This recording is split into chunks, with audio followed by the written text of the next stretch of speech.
Good morning students.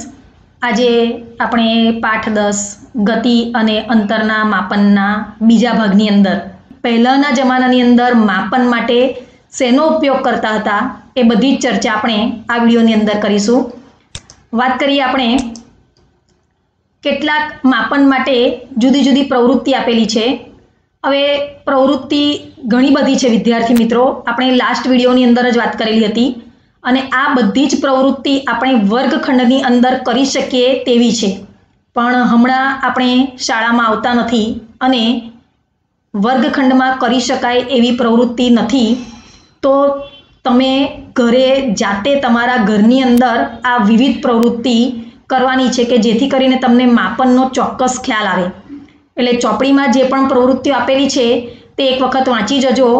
હું એના સિવાયની બીજી તમે કઈ પ્રવૃત્તિ ઘરે કરી શકો તેની ચર્ચા કરીશ, એટલે જેથી તમને ચોક્કસ રીતે ખ્યાલ આવે કે માપન માટે કઈ પ્રવૃત્તિ બીજી કરી શકાય। ચોપડીમાંની તો છે જ જે આપણે કરી શકીએ, પણ સાથે સાથે એના સિવાયની બીજી છે તેની હું ચર્ચા તમારી સાથે કરીશ। તો પ્રવૃત્તિ એક આપેલી છે ચોપડીમાં જ, જેની વાત કરીએ આપણે કે તમારા પગલાંની લંબાઈનો એક એકમ માનીને તમારા ઘરની લંબાઈ અને પહોળાઈ માપો। આ પ્રવૃત્તિ આપણે વર્ગખંડમાં પણ કરી શકીએ અને દર વર્ષે હું કરાવું જ છું કે તમારા પગલાંની લંબાઈનો એક એકમનું માપ માનીએ તો તેની લંબાઈ અને પહોળાઈ આપણે માપી શકીએ।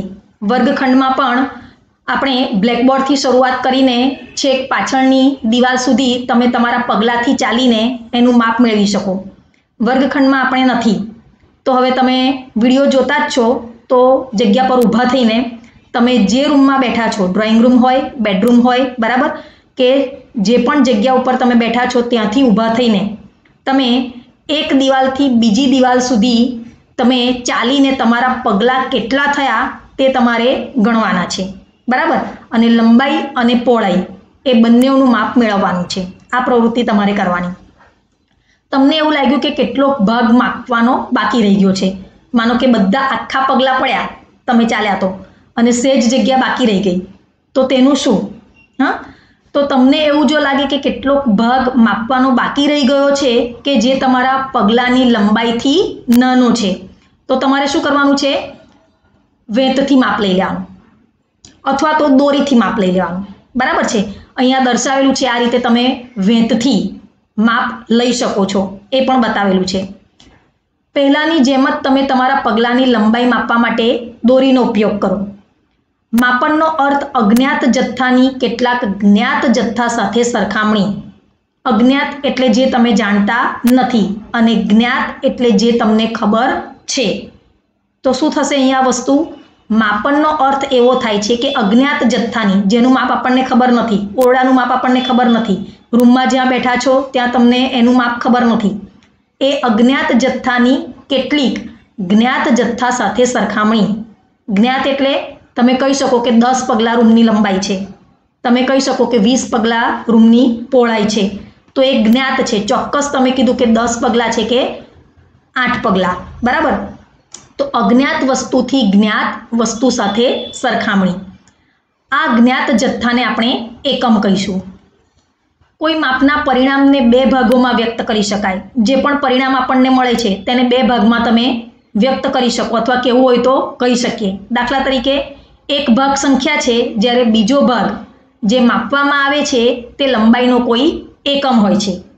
બે ભાગમાં કેવી રીતે વહેંચી શકાય? મેં કીધું તેમ 10 પગલાં છે, 8 વેંત છે, આ ચોક્કસ માપ તમે કીધું, તો 8 એ શું છે? સંખ્યા છે, અને બાજુમાં તમે એનો એકમ કહો છો કે ડગલા, પગલાં, બરાબર, 20 વેંત, 10 પગલાં, તો એ શું થયું? એનો એકમ થયો। તો બધાની વેંત દ્વારા માપવામાં આવેલ ટેબલની લંબાઈ સરખી મળશે। હું મારા ઘરે જે ટેબલ છે તેની લંબાઈ માપું છું મારા વેંતથી, તો મારા કદાચ 8 વેંત થાય। તમને એમ કહું કે તમારા ઘરના ટેબલની લંબાઈ માપો તો તમારા 12 વેંત થાય છે। તમારા પપ્પાને કહો કે લંબાઈ માપો વેંતથી, તમારા મમ્મીને કહો, તો શું બધાના જ 10 કે 15 જ વેંત થશે? બધાને ટેબલની લંબાઈનું માપ એક સરખું જ મળશે? ટેબલ તો એક જ છે, સમજો બરાબર, ટેબલ એક જ છે, પણ જ્યારે એને વેંતથી માપીએ છીએ ત્યારે તમારા વેંત અને તમારા મમ્મીના કે તમારા પપ્પાના વેંત એ સરખા જ આવશે? એટલે માપ ચોક્કસ સરખું જ મળશે તમને? ના, એવું બનશે નહીં. તમારા હાથ નાના છે તો તમારું વેંત પણ કદાચ વધારે આવશે. જો તમારું વેંત 20 વેંત માપ આવે ટેબલનું, તો તમારા પપ્પાનું કદાચ 10 કે 12 વેંત આવે. એવું બની શકે ને? તો ચોક્કસ માપ મળે છે આપણને વેંતથી? નથી મળતું. બરાબર? બધાના વેંતની લંબાઈ અલગ અલગ હોઈ શકે છે. એવી જ રીતે બધાના પગલાંની લંબાઈ પણ અલગ અલગ હોઈ શકે છે. બધાના પગલાં એક સરખા હશે? ના.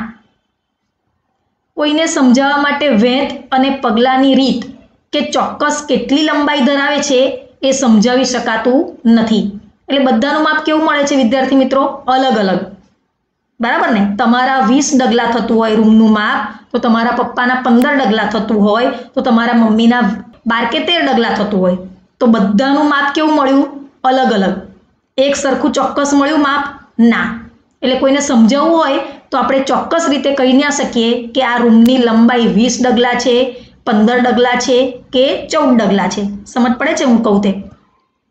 કારણ કે વાસ્તવિક લંબાઈ જે છે એ જાણવા માટે વેંત અથવા પગલાંની લંબાઈ જાણવી આવશ્યક છે.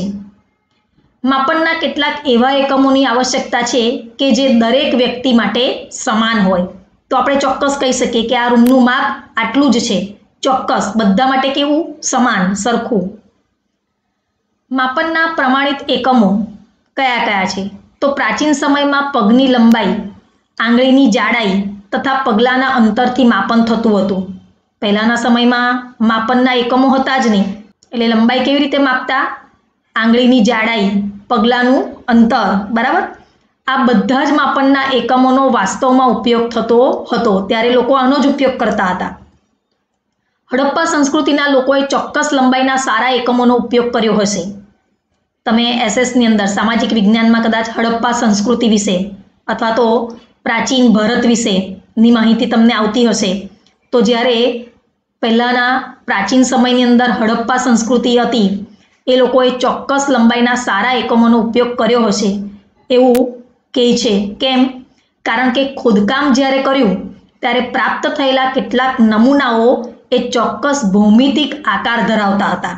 તો એમ કહે છે કે જ્યારે ખોદકામ કરવામાં આવ્યું ત્યારે એ હડપ્પા સંસ્કૃતિના કેટલાક નમૂનાઓમાં ચોક્કસ ભૂમિતિના આકાર ધરાવતા હતા. તે નમૂનાઓ મળી આવ્યા. એના ઉપરથી કહી શકીએ. કોણીની આંગળીઓના છેડા સુધીનું અંતર ક્યુબિટ એટલે કે 18 ઇંચ કે જે પ્રાચીન ઇજિપ્તના લોકો ઉપયોગ કરતા હતા, તેને વિશ્વના અન્ય દેશોમાં પણ માન્યતા પ્રાપ્ત હતી. કોણીથી આપણને ખબર છે આ કોણી છે, કોણીથી આંગળીના છેડા સુધીનું, આ કોણીથી આ આંગળીના છેડા સુધીનું અંતર જેને ક્યુબિટ એટલે કે 18 ઇંચ જેટલું માપ થાય એવું પ્રાચીન ઇજિપ્તના લોકોએ એનો ઉપયોગ કરીને જ્યારે એ લોકોએ શોધ્યું ત્યારે વિશ્વના અન્ય દેશોએ પણ એને માન્યતા આપી. વિશ્વના વિભિન્ન ભાગોમાં લોકો લંબાઈના એકમ સ્વરૂપે ફૂટનો ઉપયોગ કરતા હતા. અલગ અલગ વિસ્તારમાં ફૂટની લંબાઈ થોડી અલગ હતી. લોકો 1 ગજ એટલે કે આશરે 3 ફૂટ જેટલું કપડું, 1 ગજ એટલે કે 3 ફૂટ, એ કપડું ફેલાયેલી ભુજાના છેડાથી પોતાના સુધીનું માપન કરતા હતા. 1 ગજ એટલે 3 ફૂટ કપડાને શું કરે લોકો?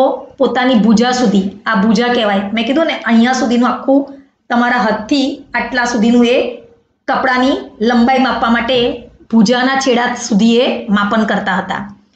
આદિવાસી પોતાના પગ અથવા તો પગલાઓ દ્વારા લંબાઈનું માપન કરતા હતા. પ્રાચીન ભારતમાં ટૂંકું અંતર માપવા માટે આંગળી અથવા મુઠ્ઠીનો ઉપયોગ કરતા હતા. આંગળી અને મુઠ્ઠી એનો ઉપયોગ કરતા હતા. આજે પણ ભારતના કેટલાક શહેરોમાં ફૂલમાળી એટલે કે જે હાર બનાવે છે તે માળી લોકો ફૂલહારને વેચતી વખતે પોતાના હાથની લંબાઈનો એક એકમ તરીકે ઉપયોગ કરે છે. સુવિધા અનુસાર શરીરના એવા અનેક ભાગો છે કે જેનો એકમ સ્વરૂપે ઉપયોગ થતો રહ્યો છે. તેથી પ્રત્યેક વ્યક્તિના શરીરના માપમાં થોડીક ભિન્નતા હોવાને કારણે માપનમાં મૂંઝવણ આવી હશે અને પછી જ ચોક્કસ એકમ શોધાયો હશે. કારણ કે બધાના શરીરના માપ અલગ અલગ, બરાબર? કોઈનો હાથ લાંબો હોય, કોઈનો ટૂંકો હોય, કોઈનો વેત લાંબો હોય, કોઈનો નાનો હોય, કોઈના પગલાં મોટા હોય, કોઈના નાના હોય. તો આ ભિન્નતા હોવાને કારણે શું થયું કે માપનમાં મૂંઝવણ આવી અને વર્ષ 1790માં ફ્રેન્ચ માપનની ચોક્કસ રીત બનાવી જેને મેટ્રિક પદ્ધતિ કહે છે. એ પહેલાં તો લોકો અલગ અલગ જ માપ લેતા હતા પોતાની રીતે, પણ 1790માં ફ્રેન્ચે માપનની એક ચોક્કસ રીત બનાવી અને એણે નામ આપ્યું મેટ્રિક પદ્ધતિ. એક સમાનતા માટે સમગ્ર વિશ્વમાં વૈજ્ઞાનિકોએ પણ માપનની એકમ માત્રાઓના એક જૂથને સ્વીકારી લીધું છે. એટલે જ્યારે શોધી કાઢ્યું ત્યારે વૈજ્ઞાનિકોએ પણ એને માપન માટેના એકમને સમર્થન આપ્યું અને સ્વીકાર કર્યો. આજકાલ જે માપન પ્રણાલીનો ઉપયોગ થઈ રહ્યો છે તેને આંતરરાષ્ટ્રીય એકમ પ્રણાલી કહે છે. શું કહે છે? આંતરરાષ્ટ્રીય એકમ પ્રણાલી, એસઆઈ યુનિટ એને કે સ્ટાન્ડર્ડ, બરાબર, એક સરખું સમાનતા, એ એસઆઈ નામ આપવામાં આવ્યું અને લંબાઈનો એસઆઈ એકમ એ મીટર છે. એટલે લંબાઈનો પ્રમાણભૂત એકમ આપણે એને કહી શકીએ તો એ મીટર છે. પ્રત્યેક મીટરને 100 ભાગોમાં વિભાજિત કરી શકાય. એટલે જ આપણે લખીએ છીએ ને ગણિતની અંદર પણ કે 1 મીટર બરાબર 100 સેન્ટીમીટર. પ્રત્યેક મીટરને 100 બરાબર ભાગમાં વિભાજિત કરી શકાય છે, જેને સેન્ટીમીટર. એ મીટર કરતાં નાનો એકમ છે સેમી. એક સેમીને 10 બરાબર સરખા ભાગ હોય જેને મિલીમીટર કહે છે. સેમી કરતાં પણ નાનો એકમ મિલીમીટર. એટલે કે 1 મીટર બરાબર 100 સેન્ટીમીટર અને 1 સેમી બરાબર 10 મિલીમીટર. એટલે 10 સરખા એના ભાગ. યાદ રાખજો. આપણા દૈનિક જીવનમાં પણ આપણે અનેક પ્રકારની માપનની માત્રાઓનો ઉપયોગ કરીએ છીએ. લંબાઈ માપવા માટે આપણે મીટર સ્કેલનો ઉપયોગ કરીએ છીએ. ફૂટપટ્ટી વાપરો છો ને, એને મીટર સ્કેલ કહેવાય. દરજી માપપટ્ટીનો ઉપયોગ કરે છે, જ્યારે કપડાના વેપારીઓ મીટર પટ્ટીનો ઉપયોગ કરે છે. કોઈપણ વસ્તુની લંબાઈ માપવા માટે યોગ્ય સાધનોનો ઉપયોગ કરવો જોઈએ તો આપણને ચોક્કસ માપ એનું મળે. તમે બધા જ કારીગરો કામ કરતા હોય ત્યારે એની માપનની પદ્ધતિ બધાની તમે જોજો કે અલગ અલગ હોય છે. દરજી મીટર પટ્ટી વડે, તો કડીઓ પણ કામ કરતી વખતે એની પાસે અલગ પ્રકારનું, કે જેથી કરીને એ પોતે યોગ્ય સાધનનો ઉપયોગ કરીને ચોક્કસ માપ મેળવી શકે. માપપટ્ટીનો ઉપયોગ કરીને વૃક્ષની જાડાઈ, તમારી છાતીનો ઘેરાવો એ માપી શકાતો નથી માપપટ્ટીથી. એટલે ફૂટપટ્ટીથી માપી શકીએ છીએ આપણે. ફૂટપટ્ટી તો સીધી જ હોય ને, એનાથી જો વૃક્ષની જાડાઈ માપવી હોય તો, તમારા છાતીનો ઘેરાવો માપવો હોય તો ના, તો પેલો દરજી પાસે જે મેઝર ટેપ હોય છે ને એનાથી આપણે માપી શકીએ, બરાબર ને. આવા માપનોને માપવા માટે આપણે માપપટ્ટી એટલે કે મેઝરિંગ ટેપનો ઉપયોગ એ વધારે સુવિધાજનક છે. હવે આ ફૂટપટ્ટી છે, બરાબર. તો ફૂટપટ્ટીથી આપણે ઝાડની જાડાઈ માપવી હોય વૃક્ષની તો માપી શકાશે? આમ નહીં થાય, બરાબર ને. આ માપપટ્ટી વડે નહીં માપી શકીએ તો શેનાથી માપી શકીશું? આ મેઝરિંગ ટેપ વડે. જોઈ છે ને દરજી પાસે મેઝરિંગ ટેપ ગળામાં લટકાઈને ફરતો હોય ને દરજી, હા, કે જેથી કરીને આપણે છાતીનો ઘેરાવો પણ માપવો હોય તો આપણે એને માપી શકીએ છીએ આ રીતે. હા, તો આને શું કહેવાય? મેઝરિંગ ટેપ કહેવાય.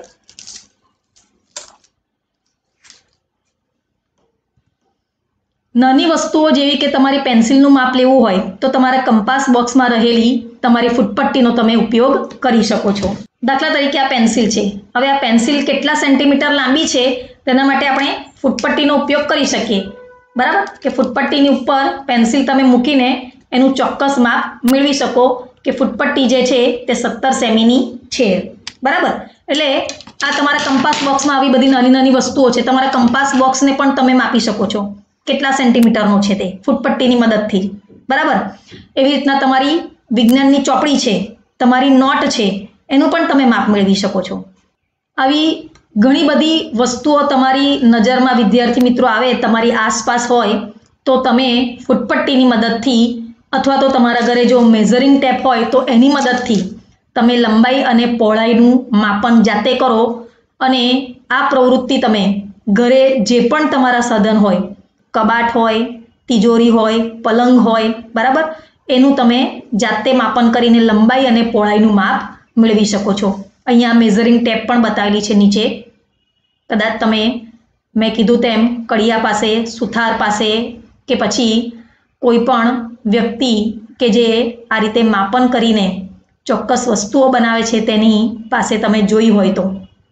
આના સિવાયની પણ ઘણી બધી છે જે મેં સ્ટાર્ટિંગની અંદર જે પહેલી સ્લાઇડ છે તેમાં એ માપન માટેના વપરાતા સાધનોનું ચિત્ર મૂકેલું છે. માપન કરતી વખતે કઈ બાબતોનું ધ્યાન રાખવું જોઈએ તેની ચર્ચા આપણે બીજા વિડીયોમાં કરીશું.